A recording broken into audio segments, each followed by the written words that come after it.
Doctor M के साहनी आज haleem homeopathic medical college के छात्रों का अपने व्याख्यान माला में स्वागत करता हूं। आज हम लोग एक जो विषय लेकर के चलने वाले हैं वह रिपोर्टरी से संबंधित है और मैं आपको रिपोर्टरी के विषय में हेलो, आवाज आ रही है? यस सर, आ रही है। हाँ, तो मैं आज रिपोर्टरी के विषय में आप लोगों को बताने जा रहा हूं और इसके इतिहास के साथ में मैं शुरू करूंगा। आज पहला लेक्चर मेरा इंट्रोडक्शन लेक्चर है और मैं इसके इतिहास के साथ में शुरू करूंगा। छात्रों, आपको ज्ञात होना चाहिए एक चिकित्सा के लिए, एक चिकित्सक होने के नाते आपके अंदर में दो प्रमुख बात होनी चाहिए। दो बात वीडियो ऑफ कीजिए। कौन है आप? अपना वीडियो ऑफ कीजिए। सुनो वीडियो ऑफ। हाँ, दो बातें बहुत महत्वपूर्ण है। एक है आपका नॉलेज और दूसरा है आपका विश्वास, आत्मविश्वास। ठीक है, और इस दो चीज में आपका इनकम्प्लीट नॉलेज होता है। पहला बात है नॉलेज इनकम्प्लीट है। इसलिए इनकम्प्लीट है कि मेडिकल साइंस जो है सो कभी भी कंप्लीट नहीं हो सकता है। इसके कई एक कारण हैं जिससे कि हम लोग कहते हैं कि कंप्लीट नहीं हो सकता है, क्योंकि रोज नए रोग आ रहे हैं और रोज नई दवाइयां हमें खोज करनी पड़ रही है। आज के वर्तमान समय में आप कोरोना जैसे बीमारी के विषय में देख रहे हैं और कोरोना के विषय में लोग तबाह हो रहे हैं। इनके लिए कोई दवाई नहीं मिल रही है, लाखों लोग मर रहे हैं और दवा की खोज जारी है। और यह कोई नई बात नहीं है। आज से 100 साल पहले 1918 में भी इस तरह की महामारी आई थी। फ्लू टाइप के सिम्टम्स हुए थे और उस समय भी लाखों लोग का मृत्यु हुआ, मर गए। दवा की खोज की गई, वह दवा इसी के जैसे लक्षण थे, लेकिन आज वह कारगर नहीं है। तो रोग जो है सब परिवर्तित होते रहते हैं, म्यूटेट होते रहते हैं। जो वायरस है, बैक्टीरिया है, वह म्यूटेट होकर के एक अपना नया रूप बनाते रहता है। और हम मनुष्य जो हैं, हम लोग का भी एक नया चेंजेज होता जाता है। हम लोग जब जन्म लेते हैं तो वही नहीं रहते हैं, अगला दूसरा व्यक्ति वह दूसरे से भिन्न होता है। तो हर एक व्यक्ति एक दूसरे से भिन्न है, हर एक दवा एक दूसरे से अलग है। इसीलिए डॉक्टर हैनीमैन ने इस बात का एहसास हुआ, डॉक्टर हैनीमैन साहब को, कि एक ऐसा पद्धति होना चाहिए जहाँ की पेशेंट भी अलग अलग हो और रोगी भी, दवा भी अलग अलग हो। तो दोनों चीज जो है, दोनों का बिखराव, दोनों का मिलान करने के लिए एक सिस्टम की आवश्यकता हो।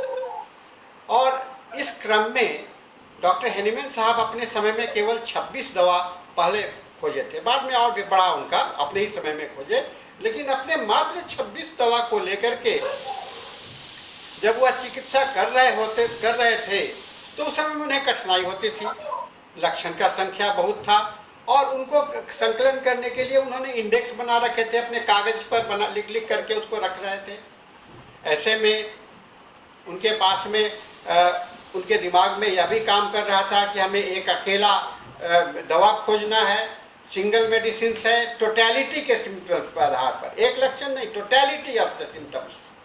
एक रोगी में एक लक्षण नहीं होता है, एक रोगी में पूरा शरीर पर लक्षण होता है। शरीर नहीं, शरीर, मन और भीतर वाइटल प्रिंसिपल, 3 स्तर है, मन है, वाइटल प्रिंसिपल है और शरीर है।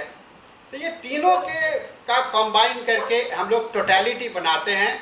तो टोटलिटी कभी भी एक लक्षण से नहीं होता है, टोटलिटी मल्टीपल ऑफ सिम्टम्स होते हैं, कई एक दवा के लक्षण के होते हैं और उन सभी लक्षणों को किसी एक दवा के साथ में ट्यून करना पड़ता है। एक दवा के साथ में ट्यून करना पड़ता है, ट्यूनिंग वर्ड जब आप सोचते हैं तो हमारे दिमाग में संगीत से आता है, क्योंकि ट्यूनिंग में, संगीत में ही ट्यूनिंग किया जाता है। आप कई एक इंस्ट्रूमेंट जब आपके सामने में प्ले करते हैं तो सभी को मिला करके जो ट्यून निकलता है उसको हम लोग संगीत कहते हैं, उसको म्यूजिक कहते हैं।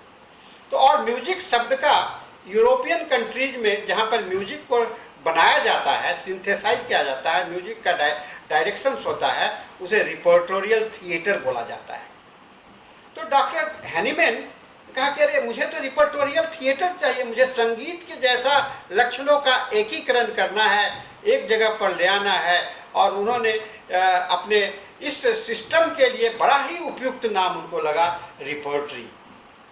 रिपर्टरी का मतलब क्या होता है? ट्यून करके एक सिंथेसाइज करना, है ना। आप बहुत सारे म्यूजिशियन के गाने आप सुनते हैं और बहुत सारे जो म्यूजिक डायरेक्टर हैं उनका आप जब देखते हैं तो उनके साथ में पूरा टीम होता है और सभी टीम के जितने भी इंस्ट्रूमेंट प्लेयर होते हैं, जो गाना गाने वाले होते हैं, सिंगर होते हैं, सब के वो ट्यून को एक साथ में धागा में पिरो करके बनाया जाता है।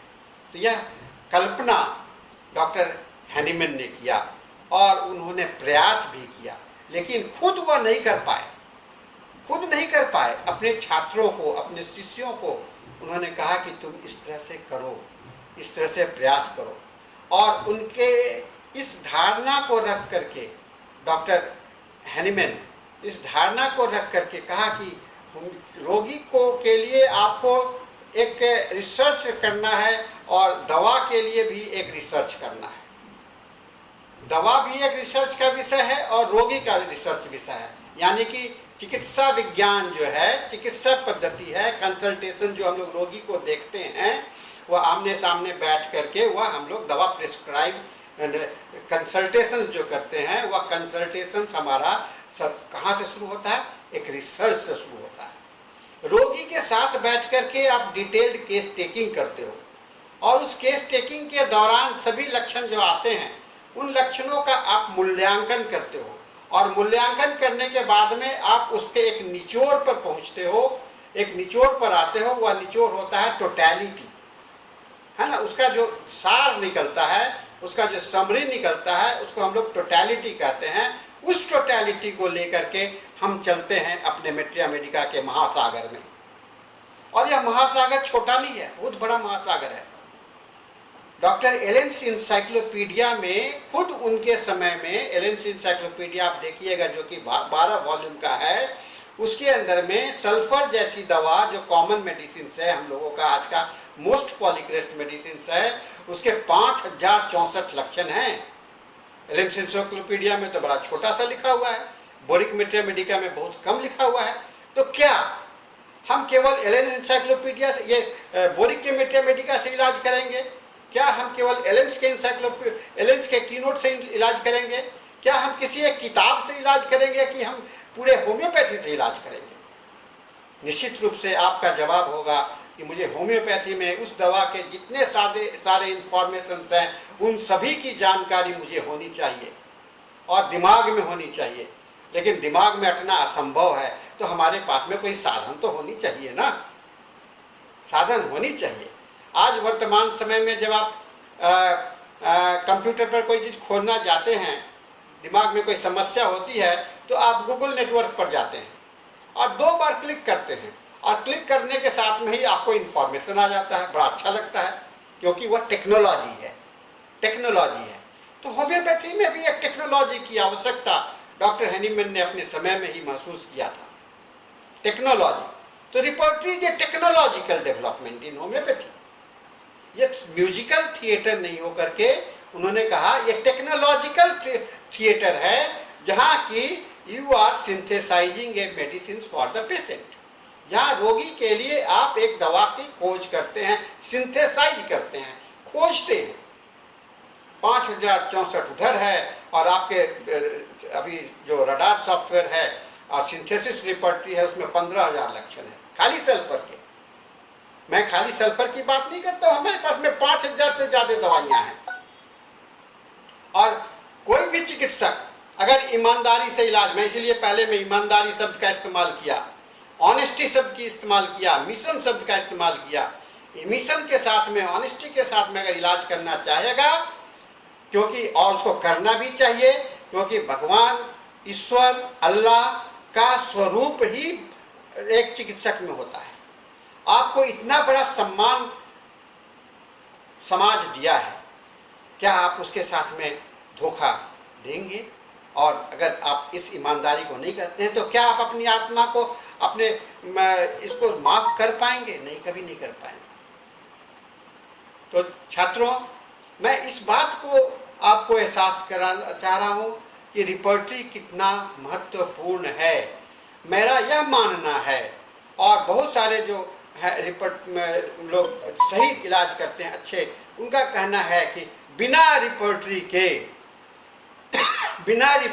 के होम्योपैथी में सही दवा के पास में विश्वास के साथ में पहुंचना काफी कठिन है, नहीं के बराबर है।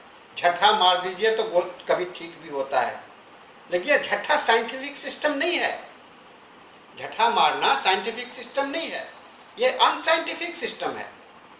वो एक कोई भी करता है, लोग एक दवा, 2 दवा, 3 दवा, 4 दवा आप फेंकते जाओ, शायद लग गया। अरे शायद वाला तो आप डॉक्टर हैं, रोगी अपने आप में उठा करके खा सकता है।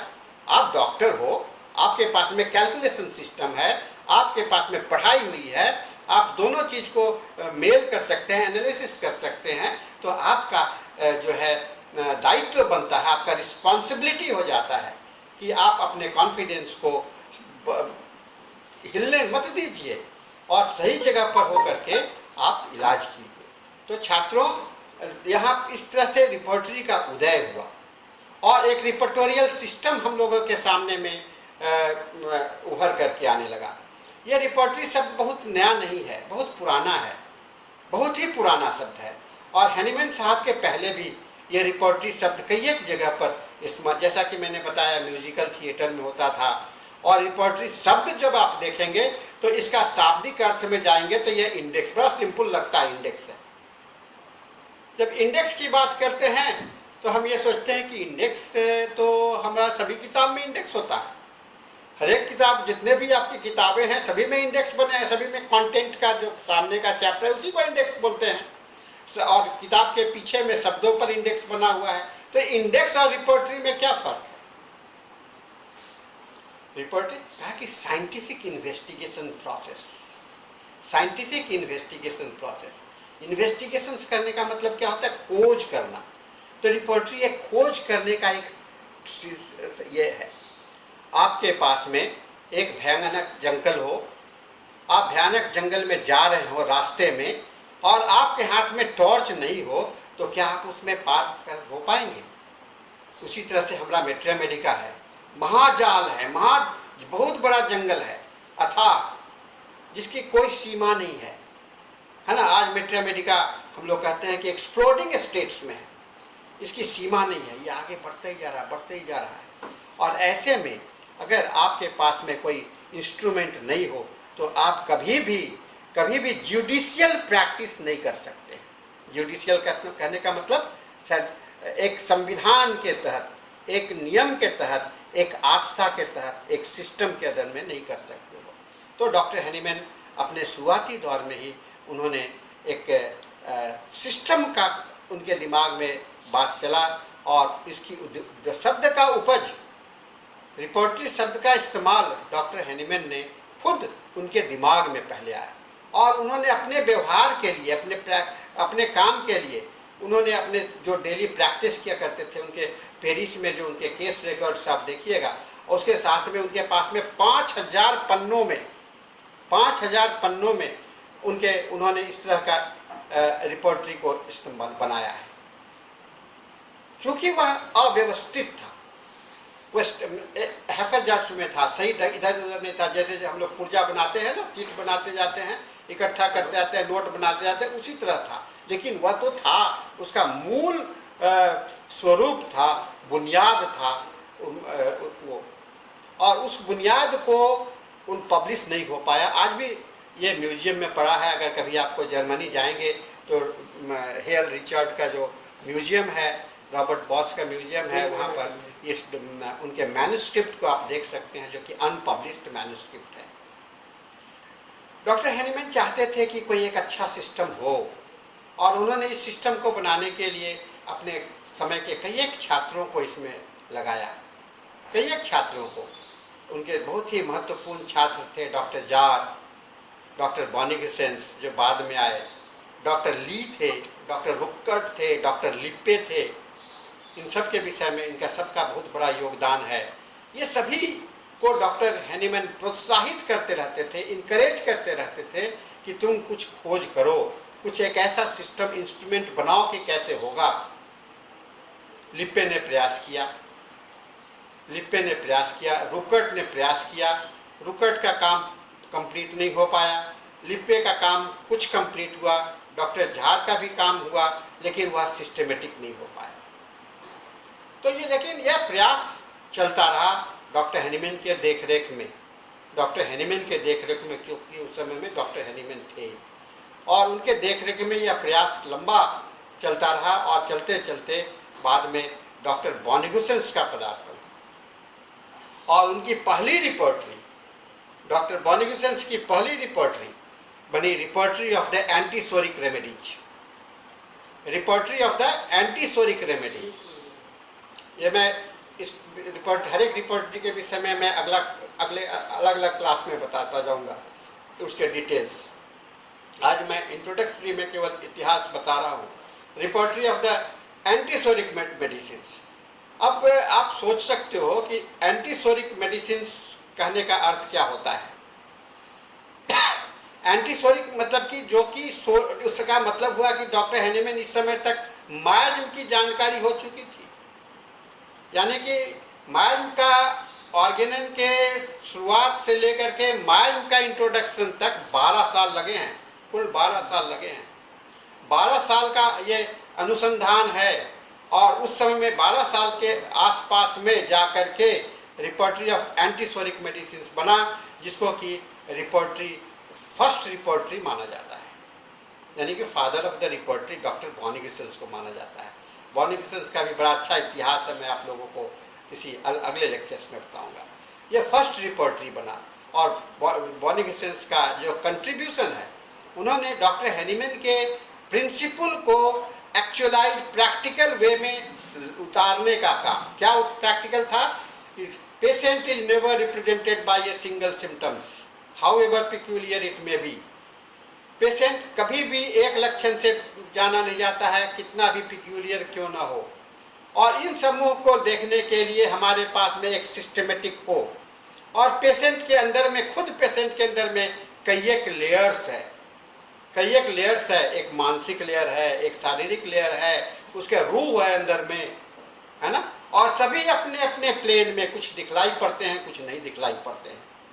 जो दिखलाई नहीं पड़ते हैं उसको भी आपको लेके चलना है, और जो दिखलाई पड़ रहे हैं तो वो तो आपके सामने में है। तो जो सामने देखा हुआ लक्षण ही लक्षण नहीं होता है ना।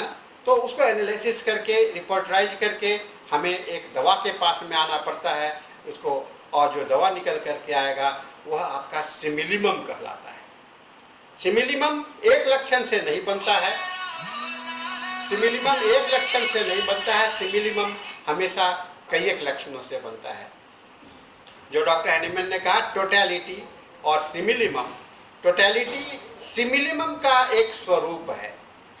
टोटलिटी क्या है? सिमिलिमम का एक स्वरूप है, यानी कि सिमिलिमम को दिखलाने वाले लक्षण को हम लोग टोटलिटी कहते हैं, समानता दिखलाने वाले लक्षण को।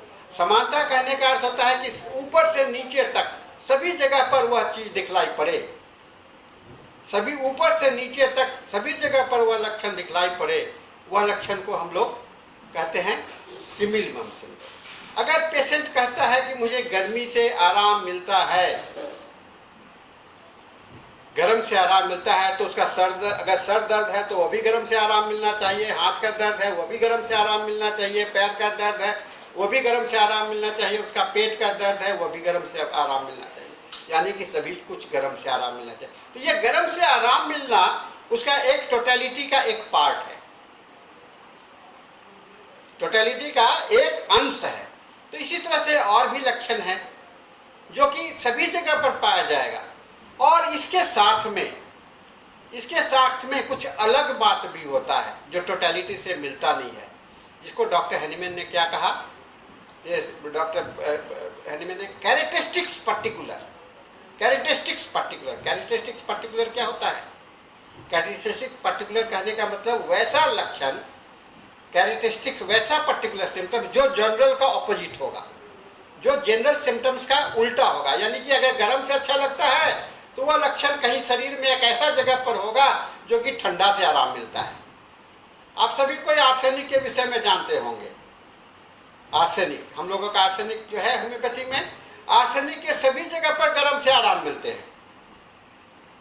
लेकिन अगर सिर का दर्द हो या कहीं एक पर्टिकुलर जगह पर कोई दर्द हो और ठंडा पानी से आराम मिले तो आपके दिमाग में वह कैरेक्टरिस्टिक्स पर्टिकुलर का आना चाहिए। यह कैरेक्टरिस्टिक्स पर्टिकुलर है और यह आर्सेनिक की ओर में इंडिकेट कर रहा है।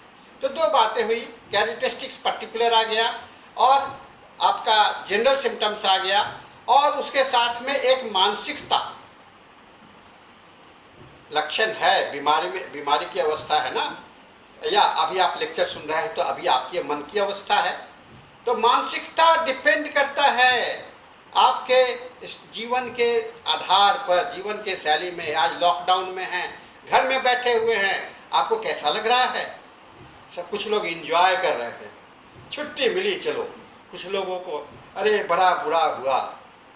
सभी लोग लॉकडाउन है लेकिन अलग अलग ढंग से लेते हैं। यानी कि विचित्रता कहाँ से आता है? उसके इंडिविजुअलिटी मेंटल सिम्टम्स से। कहा कि मेंटल सिम्टम्स उसको आइडेंटिफाई की ओर करने के लिए ओर ले जाता है। अब जब तक रेस्टलेस ना हो, वह गर्म से आराम मिल रहा है, ठंडा से एक पर्टिकुलर आराम मिल रहा है, और जब तक वहां रेस्टलेस ना हो तो क्या आप आर्सेनिक सोचिएगा? नहीं सोचेंगे। अगर सोच नहीं, केवल दो बात पर आर्सेनिक सोचते हैं तो उस तरह से सैकड़ों दवाइयां आपके सामने में आ जाएगा जो कि उस दोनों को लेकर के होगा। तो ये इस तरह से हम लोग एलिमिनेट करते आते हैं और एक समूह बनाते हैं और वो टोटलिटी सिम्टम्स बनता है, और यह हमारा रिपर्टोरियल प्रोसेस है, और इसी को कहते हैं क्लासिकल होम्योपैथिक प्रेजेंटेशन। होम्योपैथी में थेराप्यूटिक्स की बात की जाती है। थेराप्यूटिक कहने का मतलब क्या होता है? Applied medicines. Applied medicines, medicines का व्यवहार, एप्लीकेशन, थेराप्यूटिक्स, उसको मेडिसिन्स को व्यवहार करना। अप्लाइड कैसे करोगे? एक सिस्टम से करते हैं, एक सिद्धांत के तहत करते हैं। एलोपैथी में सिद्धांत अलग है, हमारा होम्योपैथी का सिद्धांत अलग है। वहां पर रोग के नाम पर दवा देते हैं, हम रोग के नाम पर दवा नहीं देते। हम रोगी के व्यक्तित्व के नाम पर हम दवा देते हैं।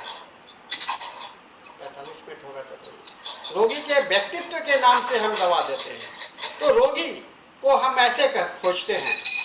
रोगी को कैसे खोजते हैं? क्या यह नक्सोमिका है, क्या बेलाडोना है, क्या प्लेटिना है, क्या सल्फर है, क्या क्या है। हम ये नहीं सोचते हैं कि उसको माइग्रेन है, कि कैंसर है, कि उसको ये है। रोगी को हमारा खोज क्या है?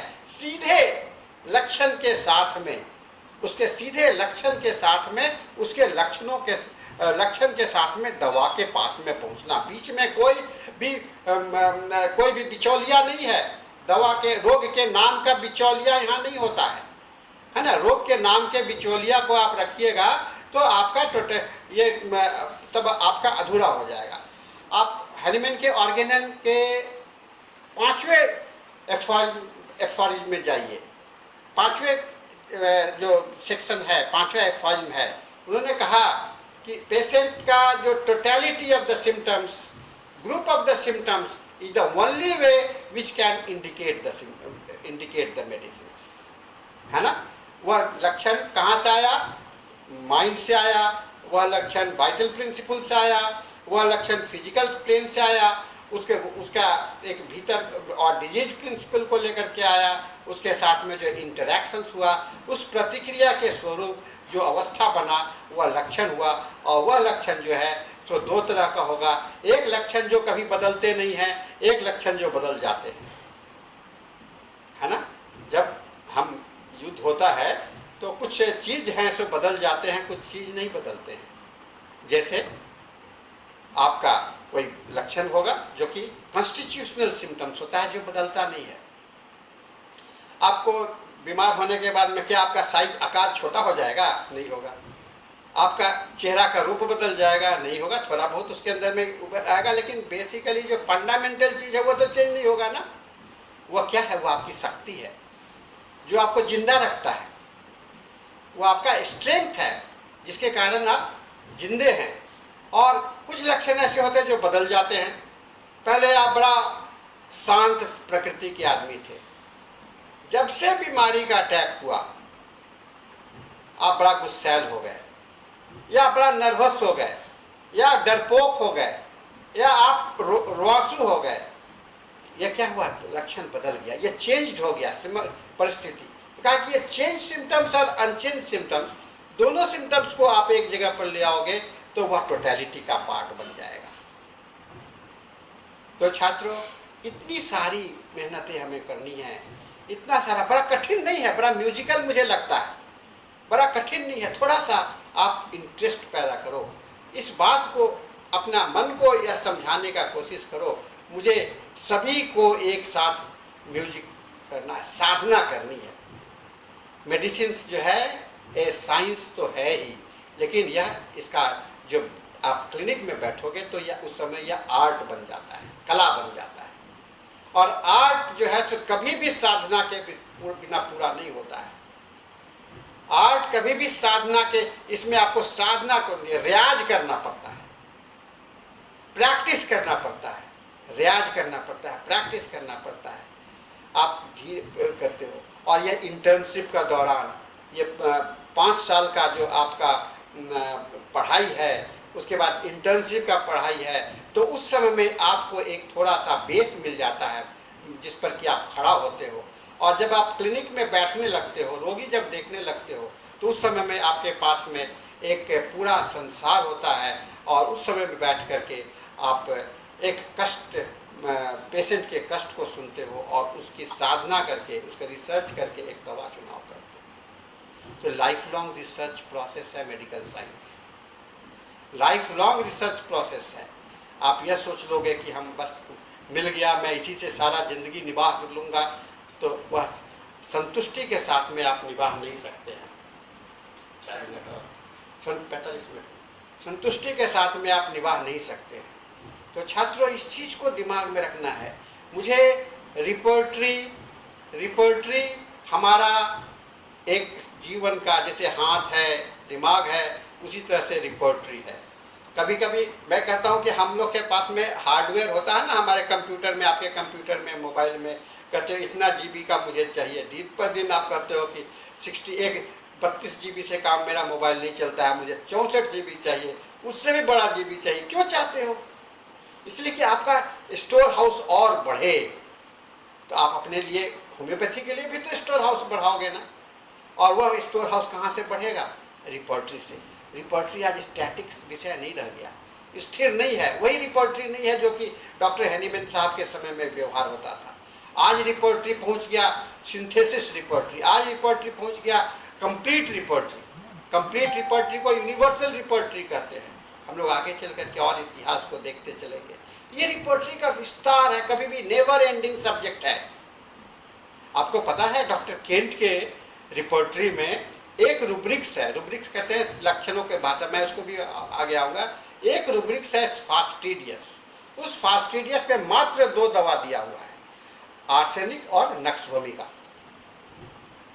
बाद के सिंथेटिक रिपोर्टरी जो बार्थल की रिपोर्टरी है, उसके अंदर में करीब करीब 40 दवा है। और आप आज सिंथेसिस रिपोर्टरी में खोजने जाओगे तो वहां पर 80 दवाई से ऊपर हो गया। ये कैसे हुआ? दवा का जानकारी बढ़ता जा रहा है, दवा का जानकारी बढ़ता जा रहा है। क्यों बढ़ रहा है? लोग अलग अलग हैं, इंडिविजुअलिटी। इसका क्लिनिकल प्रूविंग हो रहा है, ड्रग प्रूविंग के साथ में क्लिनिकल प्रूविंग भी हो रहा है। और यह क्लिनिकल प्रूविंग के माध्यम से हमारे सामने में लक्षण निकल करके आ रहे हैं। और वह लक्षण को फेंका तो नहीं जाएगा ना, उस लक्षण को भी इकट्ठा किया जा रहा है, जमा किया जा रहा है, और वो धीरे धीरे धीरे वह विस्तृत होता चला जा रहा है। तो विस्तार घबराहट की बात नहीं है। विस्तार हमारे लिए एक और भी ज्यादा, चुनाव तब होता है जब आपके पास में मल्टीपल हो। अगर चुनने का मल्टीपल नहीं हो तो चुनने का बात ही नहीं जाएगा, है ना। अगर एक ही सामने लक्षण हो, आपके पास में 2 ही लक्षण हो, तो चुनाव की बात क्या करना है, उठा करके दे दो रोगी को। लेकिन यहाँ पर तो चुनाव करना है, और हर एक रोगी के साथ में चुनाव करना है। हर एक रोगी में कहा गया है कि every new patient we undertake we enter into the new world. हर एक नया रोगी जो हम देखते हैं एक नई दुनिया में हम प्रवेश करते हैं। समझ रहे ना? एक दवा जो हम देखते हैं वह एक नई दुनिया में हम प्रवेश करते हैं। Every new patients we undertake we enter into the new world. तो सोचो कितना बड़ा काम आप करने जा रहे हो, कितना आपको कॉन्फिडेंस चाहिए, कितना धैर्य चाहिए और कितना आप प्रैक्टिस में सफलता करें। बहुत बड़ी मैथमेटिक्स आप जानते हैं ना, अलजेब्रा का एक फार्मूला, और कितना हिसाब बना सकते हैं आप उस पर, हजारों हजार हिसाब बना सकते हैं। तो रिपोर्टरी भी उसी तरह से एक फार्मूला आपको देता है। रिपोर्टरी आपको एक क्लू देता है, उस फार्मूले के आधार पर आप कोई भी रोगी देख सकते हो, चाहे वो कोरोना आए, चाहे वो बर्ड फ्लू आए या स्वाइन फ्लू आए, जो भी फ्लू आए, जो भी बीमारी आए, उससे तो मतलब नहीं है। मेरे पास में लक्षण है, उसको हम लोग को मॉड्यूलेट करना है और मॉड्यूलेट करके हमको दवा को दे देना है रोगी को। तो बड़ा सिंपल है। थोड़ा सा मॉड्यूलेशन सीखिए, है ना, साधना करना सीखिए, प्रैक्टिस करना सीखिए और रिपोर्टरी के प्रति अपना इंटरेस्ट बढ़ाना सीखिए। रास्ता, सही रास्ता का खोज होना चाहिए। हम भटकने वाले नहीं हैं, यह भटकाव नहीं है होम्योपैथी। कहते हैं ना कि डॉक्टर साहब जो मेडिसिन पढ़ते हैं तो सभी मेडिसिन हमारे दिमाग में तो वही लक्षण आता है। छात्र लोग हमारे कितना तो छात्र लोग कहते हैं कि सर जो भी मेडिसिन हम लोग पढ़ते हैं तो वो हमारा दिमाग में फिर लगता है कि वही पढ़ रहे हैं। ऐसी बात नहीं है।